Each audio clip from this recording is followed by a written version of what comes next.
escalation between the heavily armed ballistic missiles at Israel.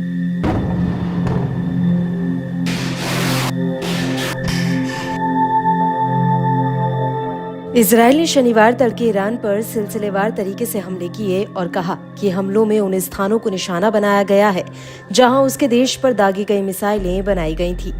ये पहली बार है जब इजरायल की सेना ने ईरान पर खुलेआम हमला किया। इसके अलावा 1980 के दशक में इराक के साथ युद्ध के बाद से किसी भी दुश्मन देश ने ईरान पर इस तरह पहली बार लगातार हमले किए हैं। इजरायल ने शनिवार की सुबह करीब 2 बजे एक साथ 100 फाइटर जेट से ईरान की तरफ भीषण हमले के इरादे से रुख किया। इजरायल के फाइटर जेट ने 2000 किलोमीटर की दूरी तय की और फिर तेहरान समेत ईरान के कई शहरों पर आग बरसा दी।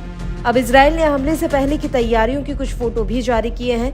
साथ में लिखा है कि हम इजरायल के लोगों की सुरक्षा के लिए जो भी करना होगा वह करेंगे।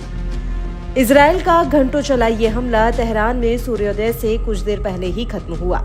इजरायल ने कहा कि वो ईरान में हमला कर सुरक्षित स्वदेश लौट आए हैं।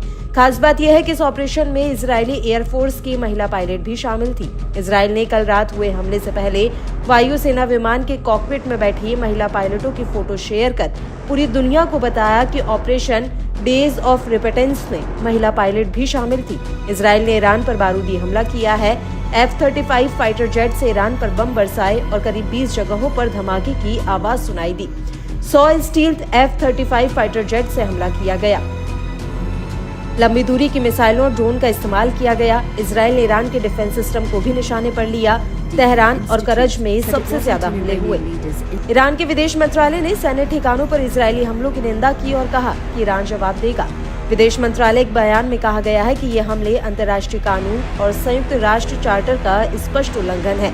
इससे पहले इजरायल के विपक्षी नेता यायर लापिद ने कहा कि सेना को ईरान पर और अधिक बड़ा हमला करना चाहिए था। एक्सियोस के सूत्रों के हवाले से दावा किया गया है कि इजरायली हमले में ईरान के 4 S-300 एयर डिफेंस बैटरियां, जिन्हें सामरिक स्थानों पर तैनात किया गया था, वे सभी इजरायली हमले में नष्ट हो गए हैं। दावा ये भी किया जा रहा है कि लंबी दूरी की मिसाइलों के लिए ठोस ईंधन प्रदान करने वाले 12 ग्रही मिक्सरों को भी नष्ट कर दिया गया है।